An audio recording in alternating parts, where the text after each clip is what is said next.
किरीट सोमय्या ते केवढे आरोप केले होते, अनेक लोकांवरती आरोप केले विरोधी पक्षांमधल्या.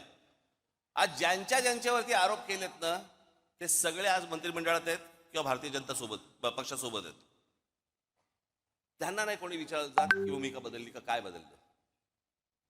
हे जाणून बुजून तुमच्या कानी लागतात, जाणून बुजून तुम्हाला बदनाम करण्यासाठी म्हणून या गोष्टी सगळ्या पसरवल्या जातात.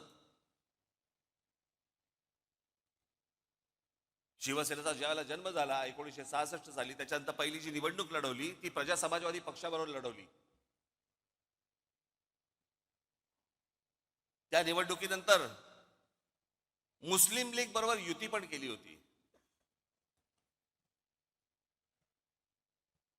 त्याच्यानंतर 77-75 ला काँग्रेसला पाठिंबाही दिला होता. 80 साली युती पण केली होती. नंतर भारतीय जनता पक्षाबरोबर त्यावेळेची जी काय परिस्थिती असेल त्याप्रमाणे विरोधी पक्ष कोण निर्णय घेत असतात, यांनी घेतले असेल, त्यावेळेला परिस्थिती बदलली असेल.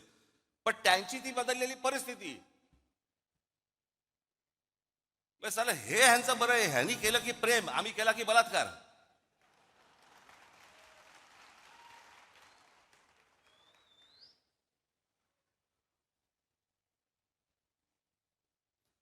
बरं, आता लोकसभेच्या वेळेला ज्या वेळेला नरेंद्र मोदी ज्यावेळेला इथे शिवतीर्थावरती आले होते, त्यावेळेला मी त्यांच्या समोर बोललो होतो ना की 2014ची निवडणूक झाली त्यावेळेला मला जे बोलायचं होतं ते मी बोललोय.